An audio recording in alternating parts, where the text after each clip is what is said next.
चुका था। बौद्ध धर्म की ऑफर देने के लिए कोई बौद्ध भिक्खु भी इस देश में उपलब्ध नहीं था कि कोई आए बौद्ध भिक्खु और बाबा साहब से कहे कि बाबा साहब आप बौद्ध धर्म अपनाएं। ऐसा कोई डेलीगेशन भी बाबा साहब के पास बौद्ध भिक्खुओं का नहीं गया था।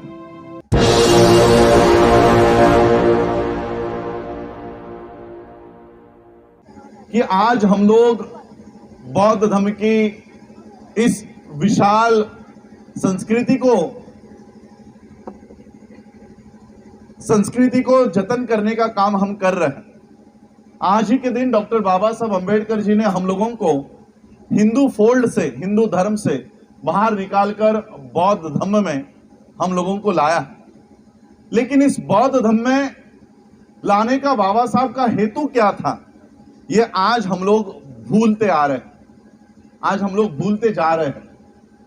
और इसलिए मैं आप लोगों को फिर से वो हेतु कि हमारा कॉज क्या है बौद्ध धर्म में आने का, क्या सिर्फ राम की, कृष्ण की, गणेश की मूर्ति हटाकर तथागत बुद्ध की प्रतिमा को बिठाना, क्या इतना ही बुद्धिज्म है? क्या इतना ही बाबा साहब का बौद्ध धर्म का हेतु था? और इसलिए मैं आज बाबा साहब ने आप लोगों को बौद्ध ही क्यों बनाया, उसके पीछे हेतु क्या था, कॉज क्या था, ये बताने की कोशिश करूंगा ताकि आप लोग उस दिशा में पहल करें। अगर बाबा साहब को किसी अन्य धर्म में आप लोगों को लेकर जाना होता तो कई सारे धर्म के दरवाजे बाबा साहब के लिए खुले थे। आपके नजदीक में ही पंजाब आता है। पंजाब के लोगों ने बाबा साहब अंबेडकर जी को सिख धर्म में आने का न्योता दिया था कि आप सिख धर्म अपनाएं। बाबा साहब को सिख धर्म को अपनाने के लिए सोने के रथ से बाबा साहब की रैली निकाली गई थी। बाबा साहब की आप लोग कहते हो, उस तरह से बाबा साहब अंबेडकर जी की रैली उस सोने के रथ से निकाली गई थी। बाबा साहब को जमीनें दी गई थी कि बाबा साहब आप आपके समाज के लिए स्कूल बनाना चाहते हो, कॉलेज बनाना चाहते हो, शिक्षित करवाना चाहते हो आपके समाज को, हम आपके लिए, आपके समाज के लिए स्कूल बनाते हैं, कॉलेज बनाते हैं। आज भी वो खालसा कॉलेज मुंबई के माटुंगा दादर के इलाके में आज भी खड़ा है। बाबा साहब को इतनी सारी व्यवस्था देने के बावजूद बाबा साहब ने सिख धर्म को नहीं अपनाया।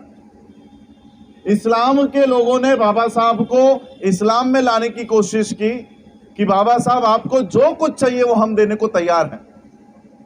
लेकिन बाबा साहब ने इस्लाम धर्म को भी स्वीकार नहीं किया। ईसाइयों ने, क्रिश्चियनों ने बाबा साहब को क्रिश्चियनिटी में लाने के लिए पहल की, लेकिन बाबा साहब ने क्रिश्चियन धर्म को भी नहीं अपनाया।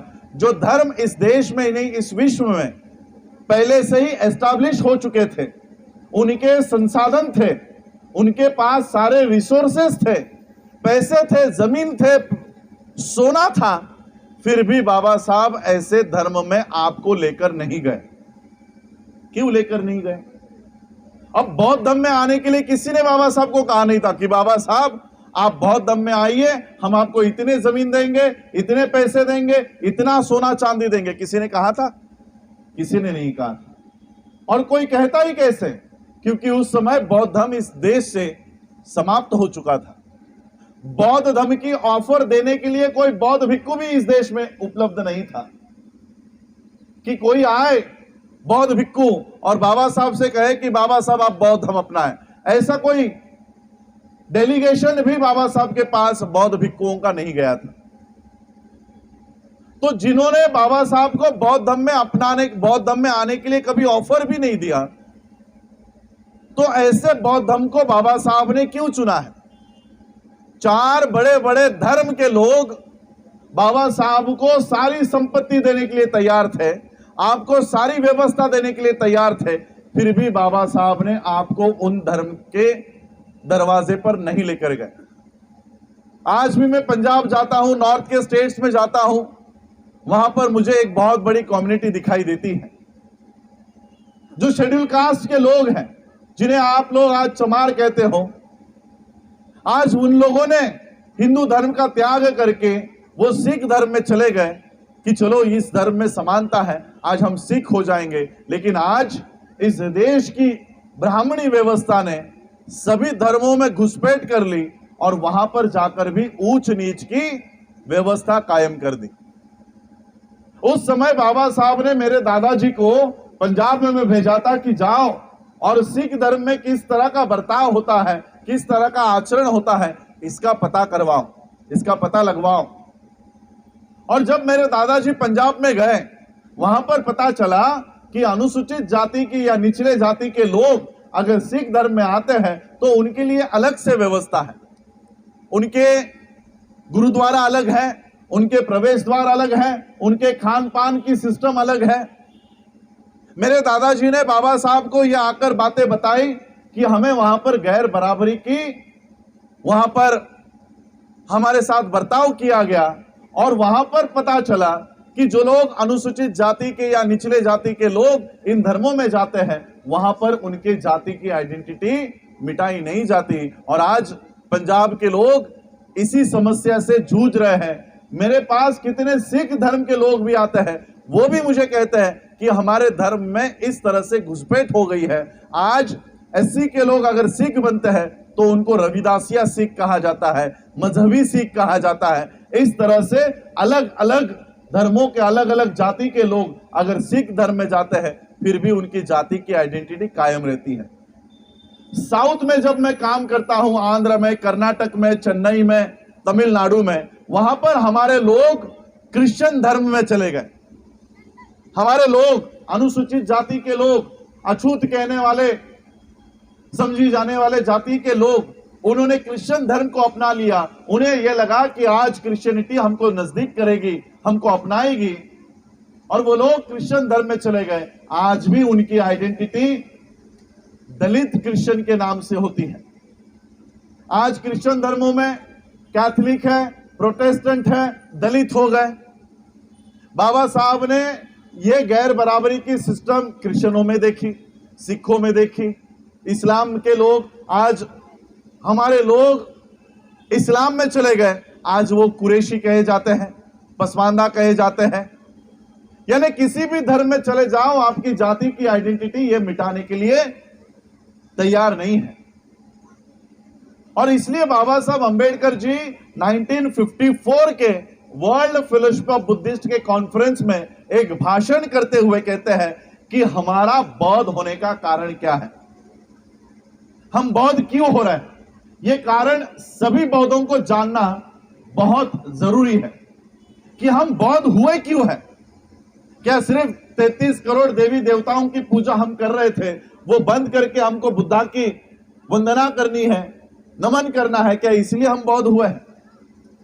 बाबा साहब 1954 में वर्ल्ड फेलोशिप ऑफ बुद्धिस्ट के कॉन्फ्रेंस में विश्व के बौद्धों के सामने ये बात करते हुए कहते हैं कि इस तरह का बौद्ध धम्म जो अभिधम्मा के ऊपर आधारित है, जो मेडिटेशन के ऊपर आधारित है, जो कंटेम्पलेशन के ऊपर आधारित है, इस तरह का धम्म भारत के लोगों के सामने प्रस्तुत करना, इस तरह का बौद्ध धम्म भारत के लोगों को देना, this would be fatal to our cause, ये हमारे हेतु के लिए हानिकारक होगा।